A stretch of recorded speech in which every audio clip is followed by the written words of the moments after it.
Periva Sharanam, thus spake the Paramacharya about the Vedas. According to convention, a person who teaches the Vedas should not commit any mistake either in the Swara or Akshara of the Vedic hymns. They will be very cautious and guarded about it.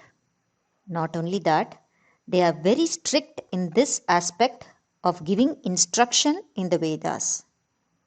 It is because the persons who taught them the Vedas were also like that with them when they learnt the Vedas. So, this strictness and caution comes down from ages immemorial. They had said that the Vedas are holy scriptures, and this care and caution in teaching the Vedas are very basic and very essential. They had also given the warning that no good will come through this faulty teaching of the Vedas. If we extend our research on the line of the gurus or teachers, such people should have had a faith or belief like this. Though the learning of the Vedas is easier and more simple, why at all did they have this regulation? Why did they insist that there shall not be any Swarabheda? It is because of this. The Vedas are holy and pure in themselves, and there shall not occur any mistakes in them. If they had not known the Vedas already, could they make such regulation? If they themselves had made the Vedas, they would not have made such a regulation. It is a fact of common knowledge that there should not be any mantra lopa or swarabheda in the chanting of those mantras and verses composed by the great minds who are sages and rishis who were very much like us, human beings. Any lopa or beda in the chanting of these slokas and mantras will not yield the desired results.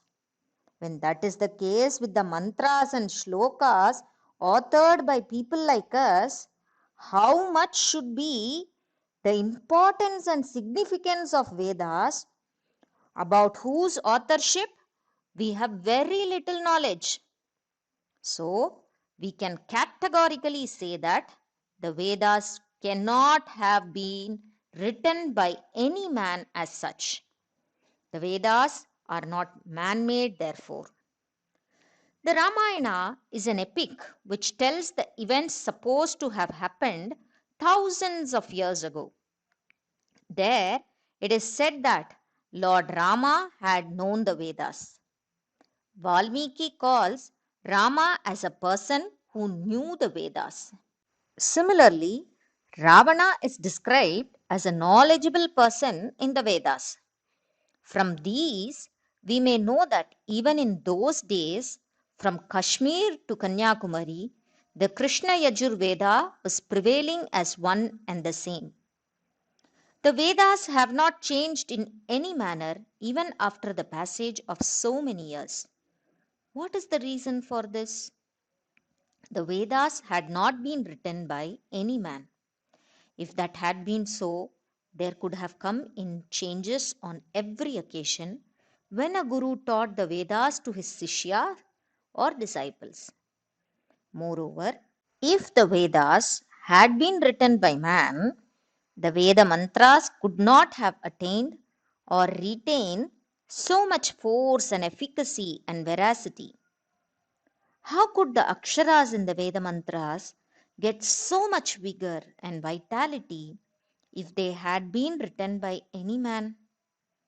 These mantras are so effective as a cure to diseases without any medication.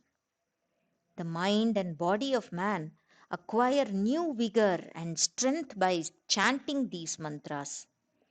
The Vedas shine as a thing which is beyond the boundaries of place and time and subject matter as determined by man.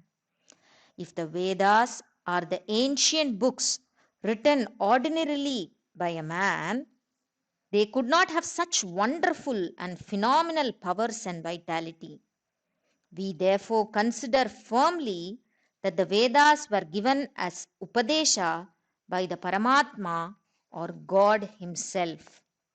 Periyava Sharanam.